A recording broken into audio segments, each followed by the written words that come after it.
سلام كراهم الزينات، ان شاء الله راكم كاع غايه وان شاء الله ديما نواصل في سيلقوكم ملح. اليوم غادي نشوفوا مع بعض وصفه بربع مكونات، وصفه سهله وبنينه بزاف ولا كلاص لا شوكولا لا صبالح بزاف. تقد اي وحده ديرها وعلى بالي بلي كاع تبغوها وبزاف لقيت عليها تساؤلات في التعليقات اللي هي المعمول. انا غادي نعطيه لكم طريقتي وبهذوك لي مول الجدد اللي راهم طوندونس وانتم لكم الاختيار.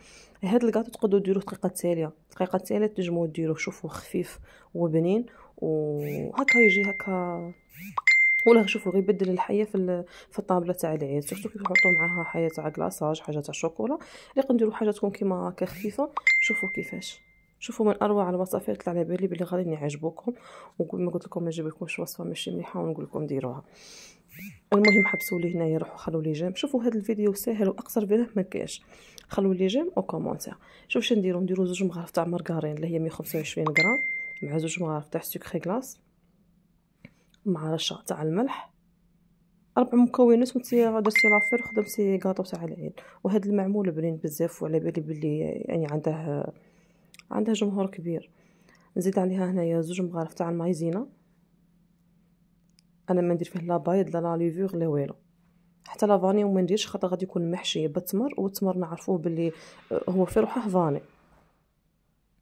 من بعد هنايا نقعد نخلط في هاد المكونات مع بعض. قلت مارغرين زوج مغارف سكر غلاس، زوج مغارف مايزينا، رشه تاع الملح اذا كانت عندكم المارغرين ماهيش مالحه بزاف. نخلط هاد المكونات شوفوا كاع كيما هاك حتى يولي لي الخليط كيما البوماد.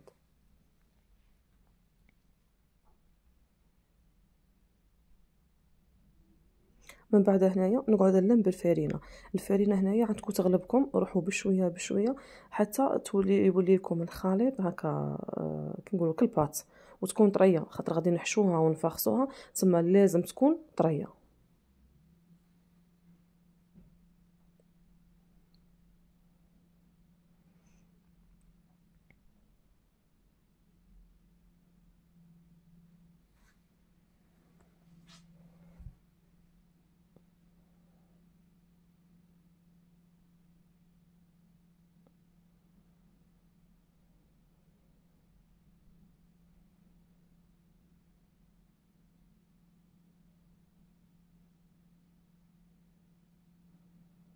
هكا بشويه بشويه حتى وتضغطوا باش تحسوها تلمت لكم في اليد وقعدت لكم طريه.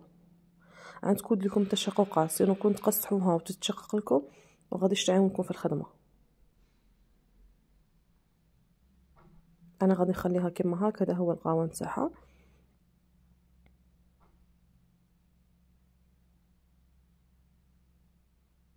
نخلوها تريح شويه. هذاك الوقت نروحو نوجدو التمر. انا ديجا التمر كنت موجداته. حكموا التمر غير هكا كونتيتي صغيره، نغسلوه مليح، فوروه، بعد كي تفوروه قلعوا له العلفه من الداخل طحنوه هكا كيما نديروه للمقروض. من بعد شوفوا بزاف قالوا لي كي نديرونا على نحسبوا نخدموا بهذا الليمون. هنا حكموا لاباط، ديروها كاع في المول كيما هكا، عبروها. من بعد وزنوها ونقصوا منها هذاك الوزن اللي تنقصوه من لاباط، ديروا حشوه.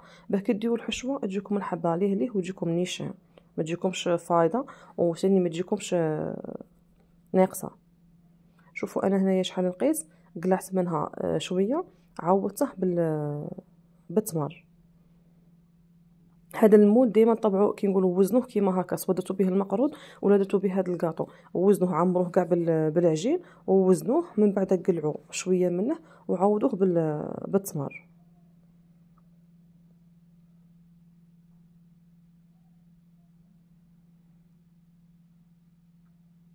نفس المبدا ثاني كيديروا به المقروض. انا خدمت به المقروض ثاني كيما هكا، قعدت نعمر فيه المقروض كنقولوا على السميد.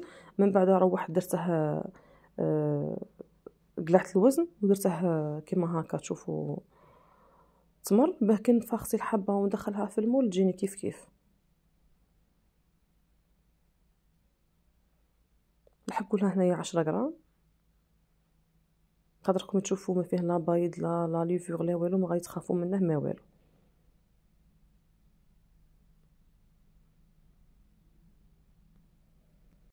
ونبدا نفخسي فيه.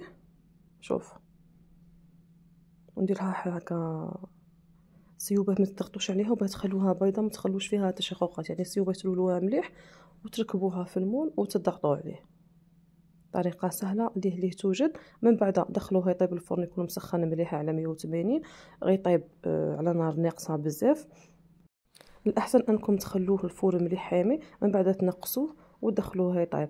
هو يطيب على نار ناقصه بزاف وفي الوسط كي نقولوا في الرف الوسطاني، صينو كون تخلوه لتحت ينحرق لكم خاطر ما فيش بزاف صوالح اللي يشدوا الوقت ولا يشدوا الطياب. تسمى روحوا معاه كي نقولوا ليه يطيب. هذا هو الشكل النهائي تاعه. وكي طيبوه كي تخرجوه من الفور رشوه شويه بسكري غلاس. وهذا هو الشكل النهائي. وصفه سهله وبسيطه وتنجموا ديروها سورتو للناس اللي لحد الان راهي عاد حيره دير كاطو. وثاني اللي ما عندهاش بزاف مكونات تقدر تخدم مقرود وتخدم معمول في نفس الوقت. ما تنساونيش الا عجبتكم الوصفه تدعوا لي وصحه فطوركم.